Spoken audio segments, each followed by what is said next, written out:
Okay, welcome to Threads Culture Conversations. Tariq Jordan, thank you for being with us.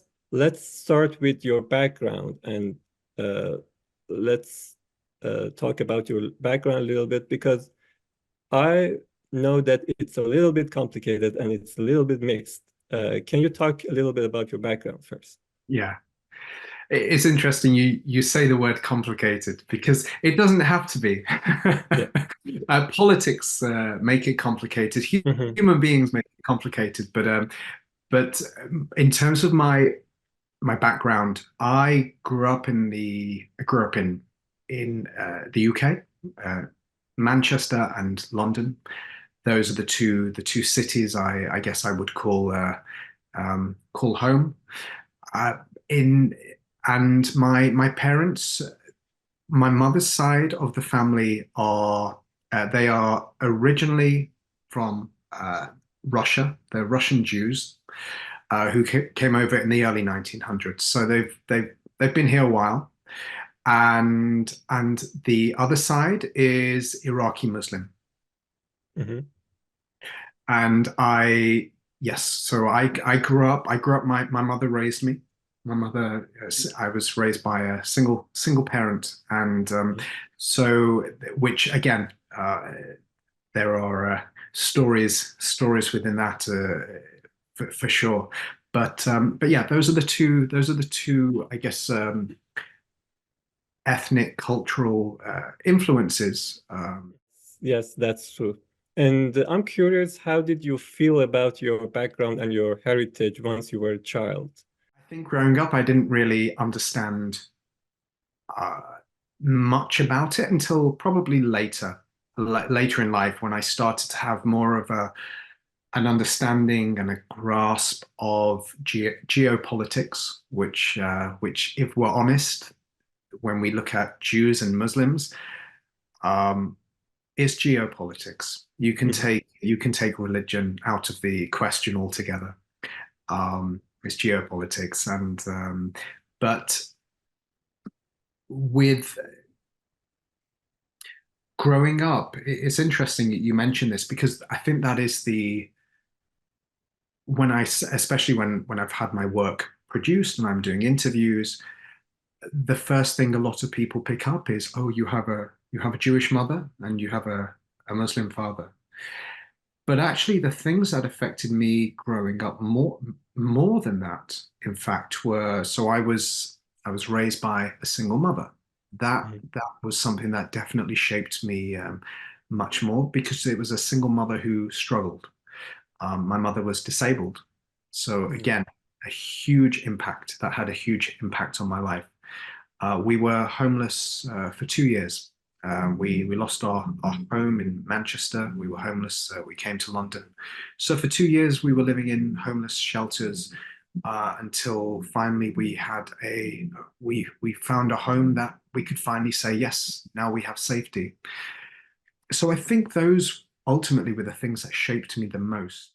And I'm happy you mentioned that it's not about religion because if we look closely, Islam and Judaism are very similar actually. And yeah, so there are more things to share than Absolutely, yeah, things to fight about. absolutely. And also, we live, we live in the 21st century. Religion is very different now than it was when, if you go back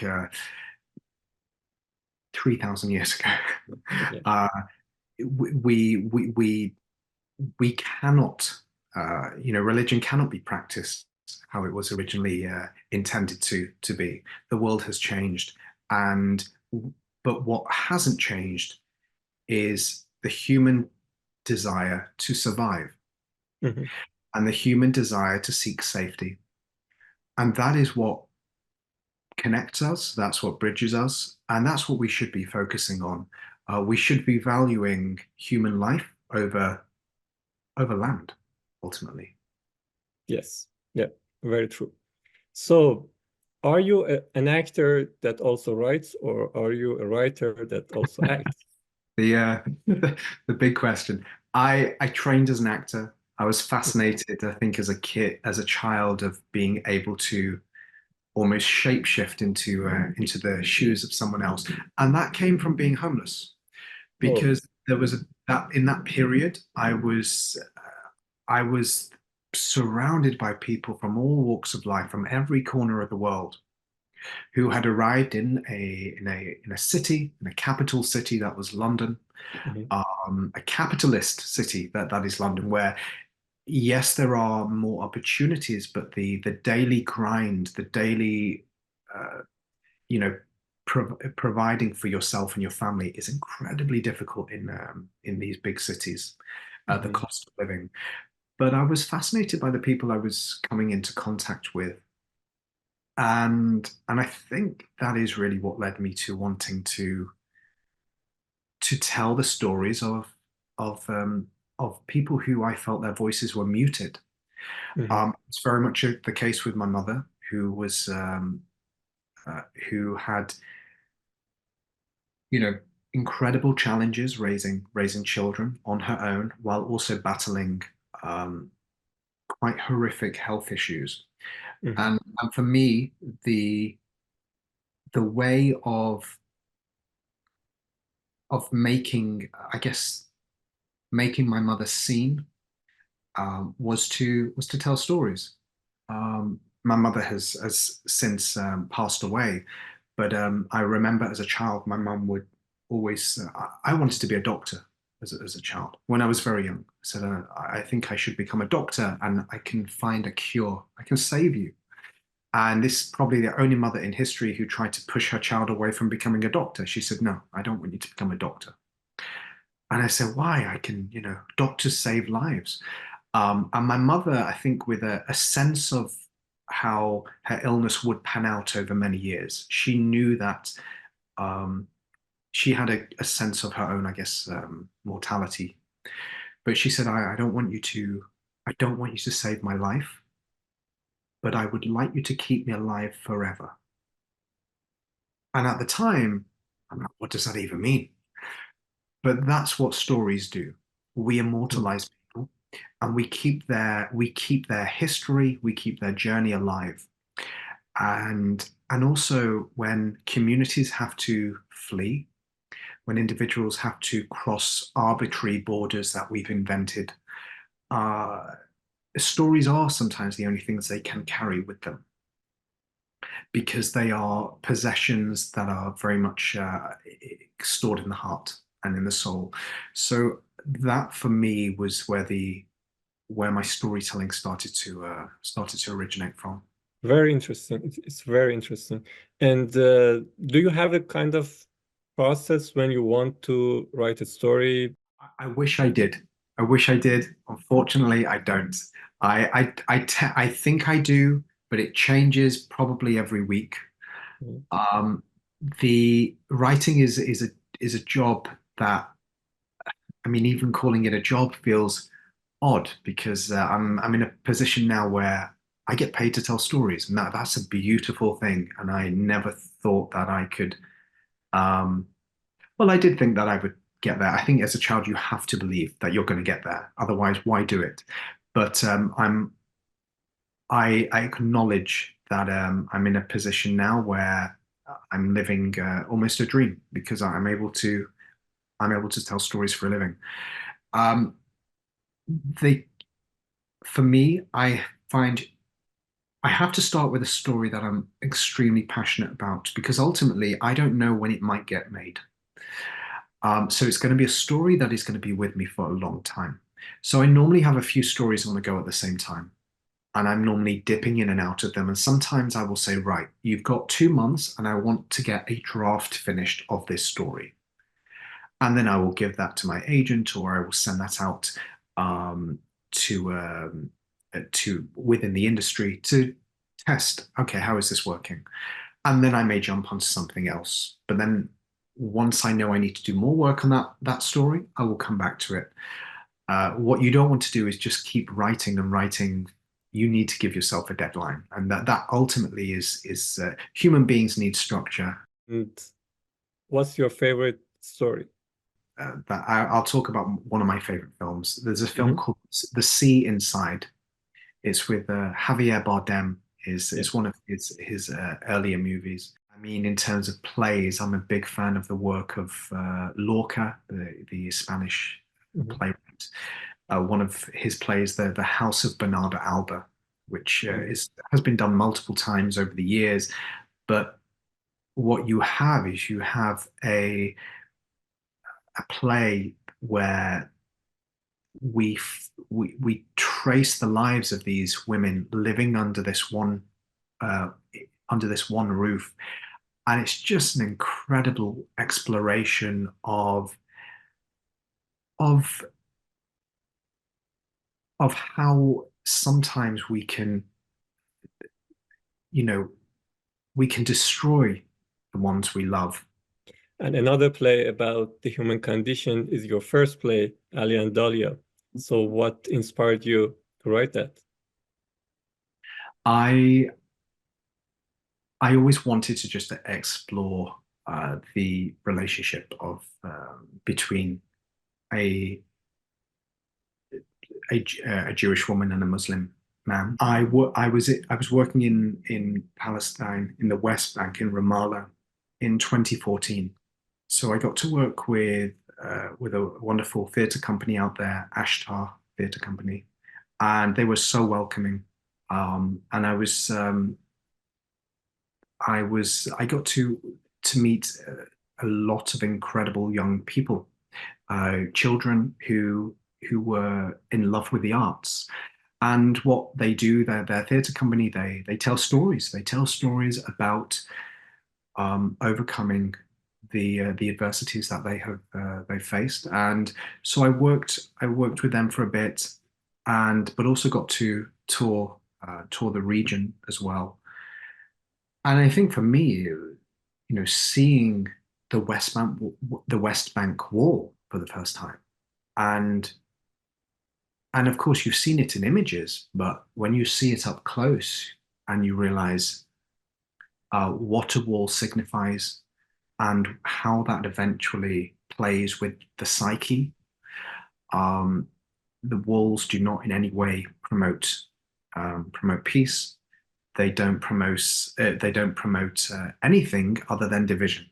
And then as a storyteller, you're constantly asking yourself, well, what if? What if is the magical question here. Well, what if, as this wall was being constructed, two children met? And what if they started talking? Would they be a would they be able to share a common language? What would that common language be? What would they be talking about? What in popular culture references? What popular culture references would they be able to share? And eventually, you start to piece together. These characters start to grow. So essentially, the story became about these two children who meet, and then we follow their lives over a 15-year period, going Mhm. from childhood to adulthood, and we start to see the making of two people who can never be together. Yeah. Yeah, we have too many walls in this world and too much division. But so you are a writer, you have good imagination. Can you imagine a world without these borders and these walls and these divisions? I can imagine it, but I don't think we have um, people in power, leaders in power, who have our, who have the best interests of the majority in mind. Mhm. Unfortunately, um, I mean, I've just finished a. Um, I have a show that's currently touring. It's doing a world tour. It's an adaptation of the Jungle Book, Mm. and it's a dance company, Akram Khan Dance Company, are have made it. Akram Khan is an incredible choreographer, director, dancer. What he can do with the human body and tell a story through the human body is just sublime. So the show is an adaptation of the Jungle Book, but it's not set in India and it's not set in a jungle. It's set in this dystopian future where the world has flooded and we start afresh, almost, I guess, like a Noah's Ark. type future. And animals have started to, as the waters recede, animals have reclaimed land, and they've Mhm. reclaimed land that humans have been inhabiting for many, many years. So they've reclaimed the cities, and but yet what we see, and we've got all the original characters from the book: Baloo the bear, Bagheera the panther, Kaa the snake. But these aren't animals who have lived happy lives in a jungle. These are animals who mankind have caged and have subjugated in some way. So Kaa has lived her whole life behind glass in a zoo and is finally free. Baloo the bear has been a dancing bear who has had his legs in chains since a child, and now he's free. Yeah. Bagheera the panther has been owned by ultra high net worth, rich individuals, kept in palaces, but now she is free. And then they stumble across a child who has lost their way and who is Mowgli.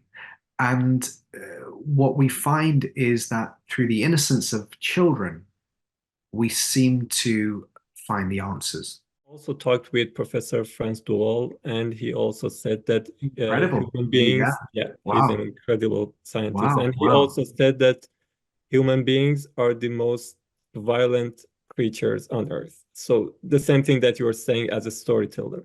Yeah. You didn't become a doctor, but now as a storyteller, you are trying to save lives. And this is very, very valuable.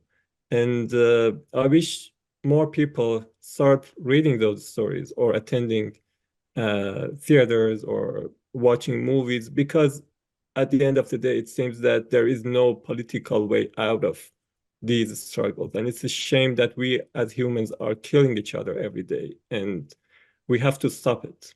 Yeah. And so, do you think that? So, what would you suggest? How should we start with storytelling? And is there any way out of it? I mean, we are storytelling creatures. So stories have been a tool of survival since as far back as we go. Stories were a way of warning our tribe or our community of danger. And but stories have always also been weaponized. And that's what we're seeing a lot. So I can make you turn against another person by telling you a story Yes. about them. Um, we are all storytellers, whether we like it or not. That doesn't mean to say we're all incredible at creating wonderful narratives and can take an audience on a journey. But every human being um, has, to some extent, been built to be able to take another member of our species and transport them momentarily out of the time and place they're in.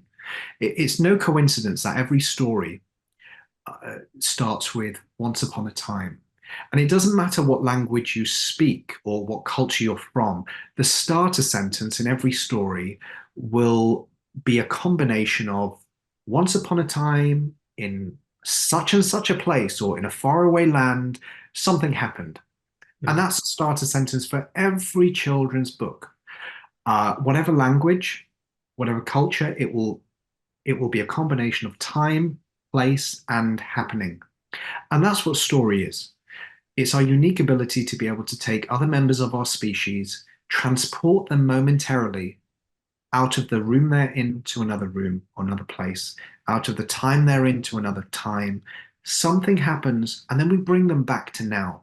No other animal can do this like us. None. It's a superpower, but it's also a weapon that we have used to turn people against each other. I think we have to there's something about revisiting a place of empathy. Mhm. Um, we are very good at sympathy in this world. We're very good at saying, "Oh, I feel sorry for them." Feeling sorry for someone, you are a spectator. We're very good at that. We Mhm. do it constantly. I can switch on the news. I can look at the suffering of millions of people around the world, and I can say, you know, that really upsets me. I feel so bad. I feel angry. And then I can switch it off. Mhm. Um, but empathy, on the other hand, there's something about sitting with others in their suffering. And when you truly sit with someone else in their suffering, you are forced to find a way out of it with them. And if I and as a storyteller, you have to have a deep sense of your own empathy.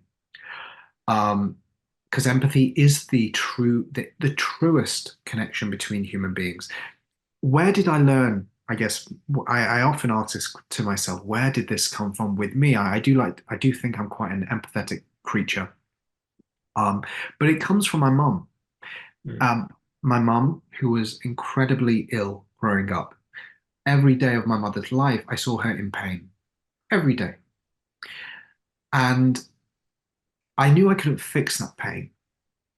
But what I could do is I could sit with her, I could give her my time, I could find a way of transporting her away from thinking of that pain, which is through story. I used to tell my mum a lot of stories. And and I think we need to sit with people in their suffering, not just observe, not just be spectators. We need to sit with them in it, and we need to then and it's not we then we naturally will find a way of helping because we Mhm. will realize how wrong it is and how it doesn't have to be that way. We've created all of this. We can uncreate it, Yes. Yeah. you know? Excellent. Yeah, and that's the magic of saving lives with storytelling. Yeah, Yeah. absolutely. Absolutely. Tariq, it was amazing talking to you. Thank you. Thank you for inviting me. And it's been incredible hearing about the work that you're doing. So keep it up. Really. It's a pleasure. Thank you. Thank you.